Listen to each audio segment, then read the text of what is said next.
Okay, guys, it's me, Rahul. Today we will read a book. In my video, this one. It's called Adventures of Captain Underpants. The first epic novel by Dave Pilkey. Let's get started.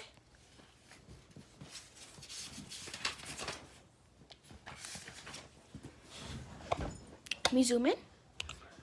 Chapter 1. George and Harold. Meet George Beard and Harold Hutchins. George is a kid on the left with the tie and the flat top, and Harold is the one on the right with the t-shirt and the bad haircut. Remember that now.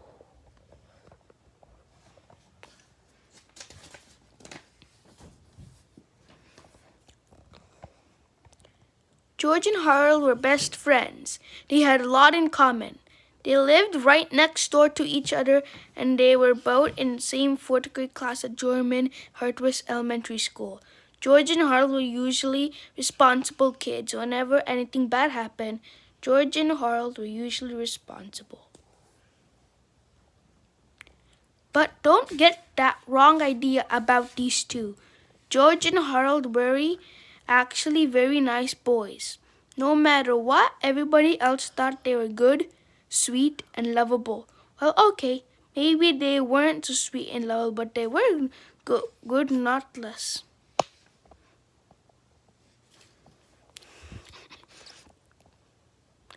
It's just that George and Harold each had a silly streak, a kilometer long. Usually that silly streak was hard to control. Sometimes it got them into trouble. Sorry about that. And once it got them into big trouble. Before I can tell you that story, I have to tell you this story. Chapter 2. Treehouse Comics, INC. After a hard day of cracking jokes, pulling pranks, and causing mayhem at school, George and Harold liked to rush to the old treehouse in George's backyard. Inside the treehouse were two big old fluffy chairs, a table, a cupboard crammed with junk food, and a padlock crate filled with pencils, pens, stacks, and stacks of paper.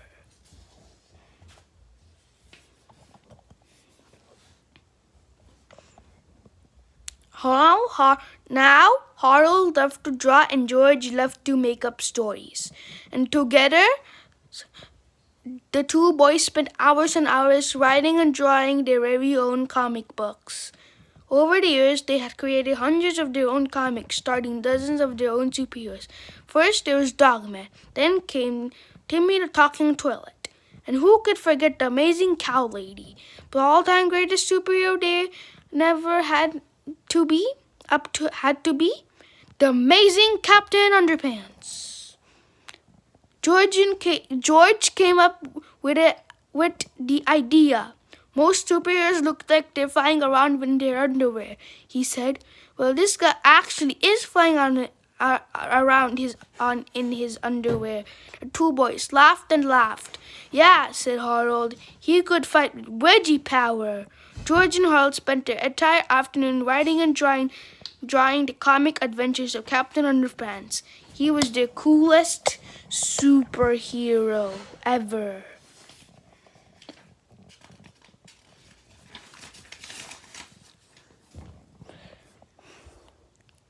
Luckily for the boys, the security at German Hartwest Elementary School was much too busy to keep an eye on the photocopier.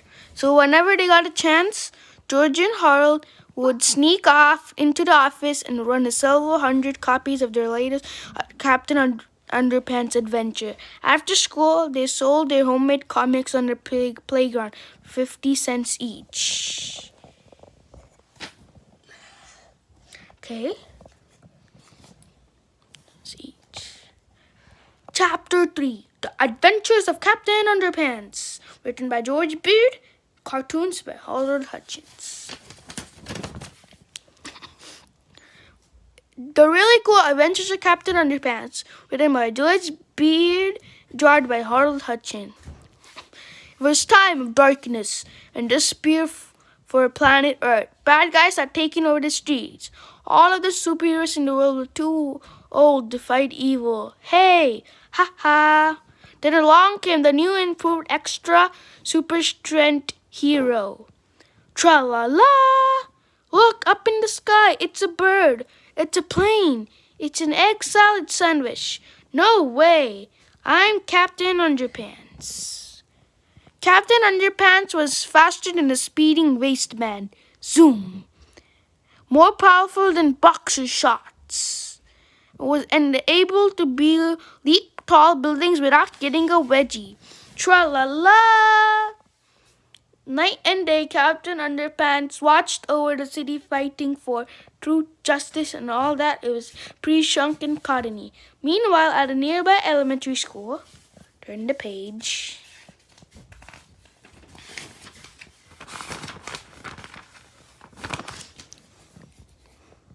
It was Stinky Taco Surprise Day at the cafeteria. Yuck. Everybody hated it so much, they'd all throw it away. Soon the cafeteria-laid food came to life. I am the Innie Bean Hunk. The monster... Oops, sorry.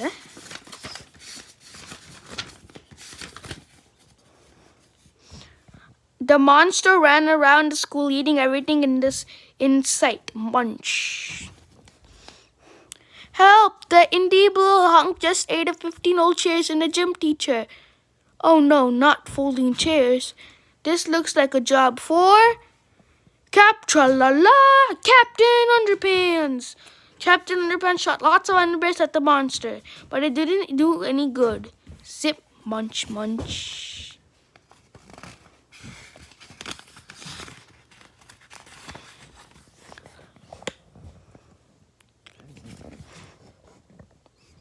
So Captain Underpants took off, running and the Indieble Hunk chased him. Hugger! He-up! And chased him and chased him. The Indieble Hunk got too tired and thirsty to chase Captain Underpants. How about a nice drink of water? So the monster took a long drink from a shiny white ball. Gulp, gulp. When suddenly, flush! Hooray for Captain Underpants! And so the Indieble Hunk got flushed away and was never heard from again. Tra-la-la! The end. Don't miss our next existing adventure, Captain Underpants and the Attack of the Talking Toilets, coming soon to a playground near you. Chapter 4, Mean Old Mr. Krupp. Do you see that old guy looking at the window? That's Mr. Krupp, the principal. Now, Mr. Krupp was the meanest, sorest old principal in the whole history of German Hartwest Elementary School. He hated laughter and singing. He hated the sound of the children playing at break time. In fact, he hated children altogether. And guess who? Two children Mr. Krupp hated most of all. If you guessed George and Harold, you're right. Mr. Krupp hated George and Harold. He hated their pranks and their wise cracks. He hated their silly attitudes and the constant giggling. And he especially hated those awful Captain Underpants comic books.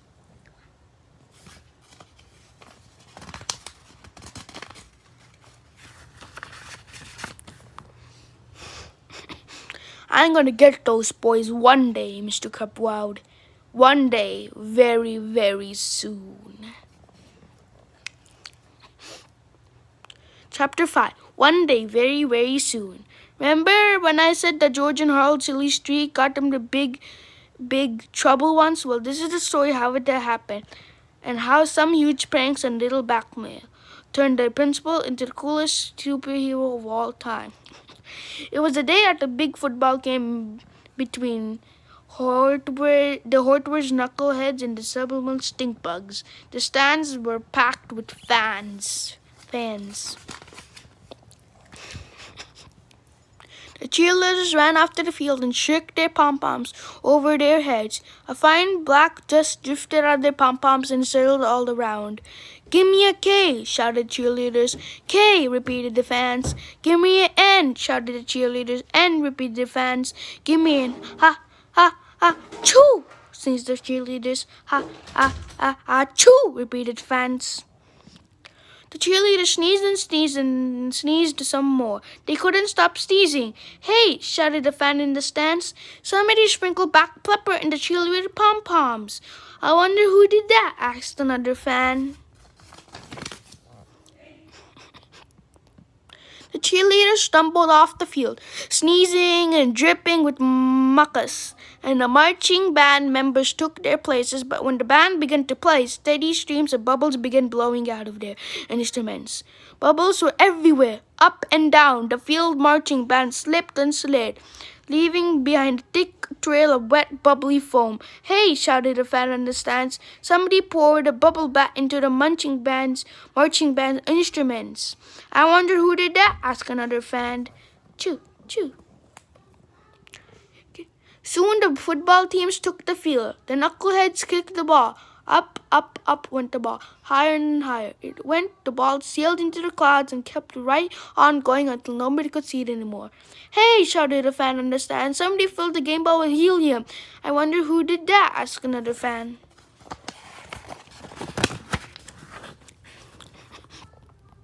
But the missing ball didn't make any difference because at that moment, the knuckleheads were rolling on the field, scratching and itching like crazy. Hey, shouted the coach. Somebody replaced our deep heating muscle rub lotion with Prankster's extra scratchy itchy cream. I wonder who did that.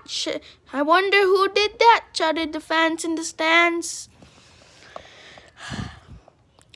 The whole afternoon went on much the same way. The people were shouting everything from, hey, somebody put sea monkeys in the lemonade, to, hey, somebody glued all the bathroom doors shut. Before long, most of the fans in the stands had left the big game, had forfeited, and everyone in the entire school was miserable.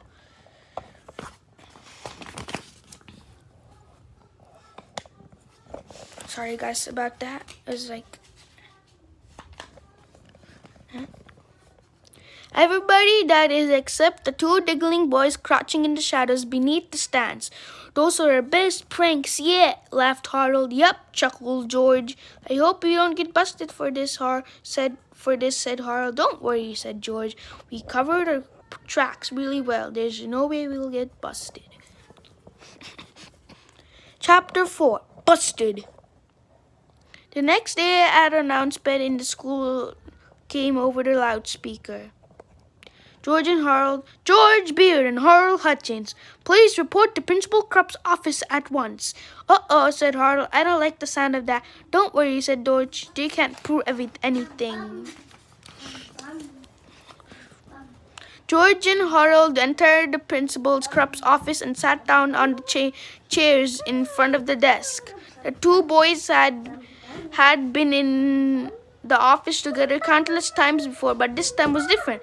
Mr. Krupp was smiling. As long as George and Harold had known Mr. Krupp had never ever seen him smile. Mr. Krupp knew something. I didn't see you boys at the big game yesterday, said Mr. Krupp. Oh no, said George, we weren't feeling well. Yeah, Harold stammered nervously. We went home. Ah, that's too bad, said Mr. Principal Krupp. You boys missed a good game. George and Harold quickly glanced at each other, gulped, and tried hard not to look guilty. Lucky for you, have a videotape of the whole thing, Mr. Krupp said. He turned on the television on the corner and pressed the play button on the CVR.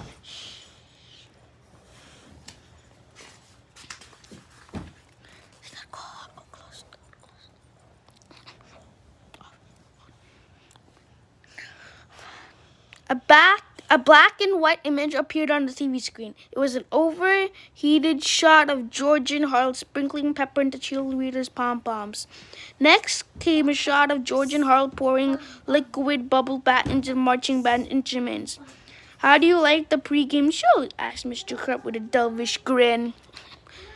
George eyed the television screen in terror. He couldn't answer. George's eyes were glued to the floor. He couldn't look. The tape went on and on, revealing all George and Harold's behind-the-scenes antics. By now, both boys were eyeing the floor, squirming, nervous, and dripping with sweat.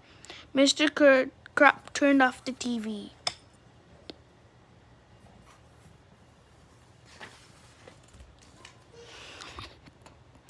You know, he said, ever since you boys came to the school, it's been one prank after another. First, you put this is frog salad in the parent-teacher banquet. Then you made snow in the cafeteria. Then you rigged all the intercoms so they played weird audio wanky songs. Full blast of 6 hours straight. For 4 long years, you two have been running amok this school. I'm never able to prove anything until now. Mr. Cup held the videotape in his hand and took the liberty installing tiny video shows with lens cameras all around the school. I know I'd catch you two in the act one day. I just didn't know it would be so easy. Chapter 7. A Little Blackmail. Mr. Cup sat back in his chair and chuckled to himself for a long, long time. Finally, George got up the courage to speak. What are you going to do with that tape? He said. I thought you never asked, laughed Principal Cup. I've thought long and hard about what to do with this tape, Mr. Cup said. At first, I thought I'd send copies to your parents. The boys swallowed hard and sank deeply into the chairs. Then I thought I might send a copy to the school board, Mr. Cup continued. I could get you both expelled for this. The boys swallowed harder and sank deeper into the chair. Finally, I came to a decision, Mr. Cup concluded. I think the football team would be very curious to find out just who was responsible for Wesley Ficasso. I think I'll send a copy to them. George and Harl leaped out of their chairs and fell to their knees. No, cried George. Sorry. You can't do that. They'll kill us. Yeah, begged Harold. They'll kill us every day for the rest of our lives. Mr. Cup laughed and laughed. Please have mercy, the boys cried. We'll do anything. Anything? asked Principal Cup. With delight, he reached out his desk, pulled out a list of demands, and tossed... Okay, guys, sorry. And tossed it at the boys. If you don't want to be dead as long as you live... You'll follow these rules exactly. Okay, guys. Let's... wait a second. I'll make a time to show the picture. Here. It says it's new. Here. Tell him to stop. Tell him to stop.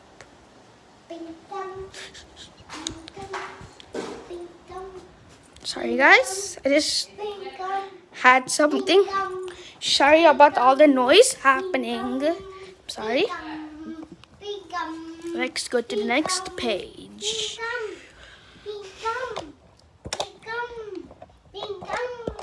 Sorry guys, wait a second. I need some. Guys, I'm very sorry that happened, but here it goes. Sorry guys about the noise.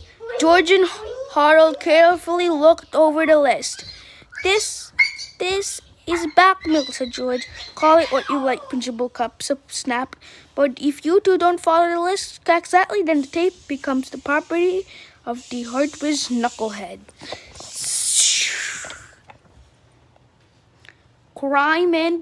Chapter 8. Crime and Punishment. At 6 o'clock the next morning, George and Harold dragged themselves out of bed, walked over to Mr. Cup's house, began washing his car, and while Harold scrubbed the tires, George roamed around the yard, pulling up all the weeds and the nettles he could find.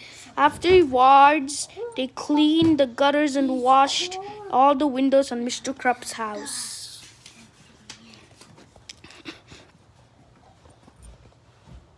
At school, George and Harold sat up straight, listened carefully, and spoken only when spoken to. They didn't tell jokes, they didn't pull pranks, they didn't even smile. The teacher kept pinching herself. I just know this is a dream, she said. At lunch, the two boys vacuumed Mr. Cup's office, shined his shoes, and polished his desktop. At break, they clipped his fingernails and ironed his tie. Each spare moment, the boys' daily schedule was spent catering to Mr. Cup every whim.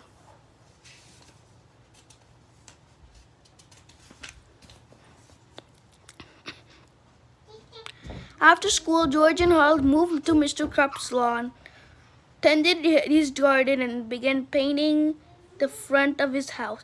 At sunset, Mr. Cup came outside and outside and handed each boy a stack of books. Gentlemen, he said, I've asked your teachers to give you both extra homework. Now go home, study hard, and I'll see you back here at 6 o'clock tomorrow, knowing we got a busy day ahead of us. Sorry, guys. Thank you, sir, moaned the two boys. George and Harold walked home dead tired. Thank you, sir, moaned the two boys. Sorry about that. That one man was bad, so I'm telling it again. Thank you, sir, moaned the two boys. George and Harold walked home dead tired. Man, this is the worst day of my entire life, said George. Don't worry, said Harold. We only have to do this for 8 more years. Then we can move far offline. Then they'll never find us. Maybe Antarctica. I got a better idea, said George.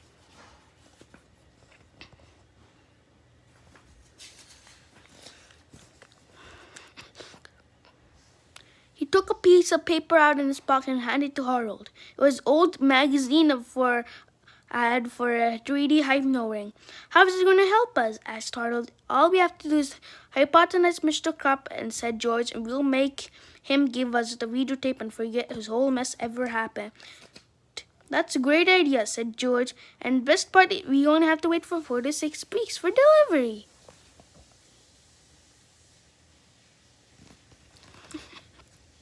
Chapter 9, 46 weeks later. After 46 weeks, after breakbacking, slave labor, gluing homework assignments, and humiliating good behavior at school, a package arrived at George's mailbox from the Little Wispy Novel Company. It was a 3D hypno ring.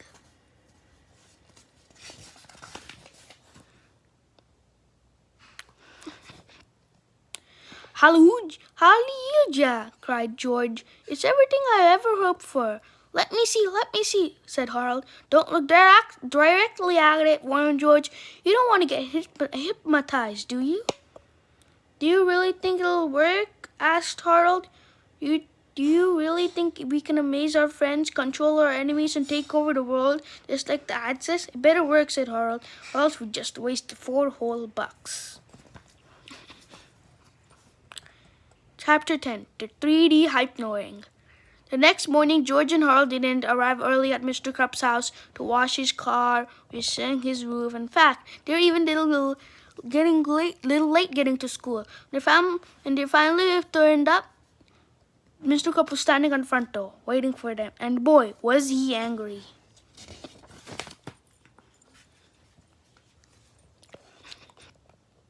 Mr. Krupp escorted the boys into his office and slammed the door. All right, where were you two this morning? He growled. We wanted to come over to your house, said George, but we were too busy trying to figure out the secret of this ring. What ring? Snapped Mr. Krupp. George held up his hand and showed the ring to Principal Krupp. It's got one of those weird patterns on it, said Harold. If you stare long enough, a picture appears. Well, hold it still, snarled Mr. Krupp. I can't see a darned king. I have to move it back and forth, said George, or else it won't work. Mr. Krupp's eyes followed the ring back and forth, back and forth, and back and forth, back and forth. You have to stare deeper into the ring, said Harold. Deeper, deeper, deeper, deeper. Are you getting sleepy? Said George. Very sleepy. Mr. Krupp's eyelids began to drop. I'm so sleepy, he mumbled. After a few minutes, Mr. Krupp's eyes were closed tight and began to snore. You are under our spell, said George. When I snap my fingers, you will obey your every command. Snap. I will obey you, mumbled Mr. Krupp.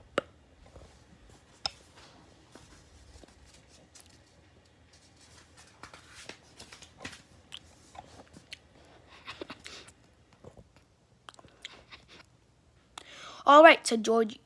You have to. Have you still got the videotape of me and Harold? Yes, mumbled Mr. Krupp. Well, hand it over, Bob, George instructed. Mr. Krupp unlocked a large filing cabinet and opened the bottom door. He reached in and handed George the videotape. George stuffed it into his backpack. Harold took the different video out of his backpack and put it into the filing cabinet. What's that video? Asked George. It's one of my sister's little Boomer, the purple Jagger Sing-Along videos. Nice touch, said George. Okay, just did chapter 10, all the way to chapter 10. I'll do maybe a little this is actually part 1. I'll do there's actually 3 parts. So but this is part 1. Part 1 is done, and I will do part 2. Then I'll give, and I will part 2 will come later. Okay? And this is the book, and I will see you guys in part 2. Bye bye.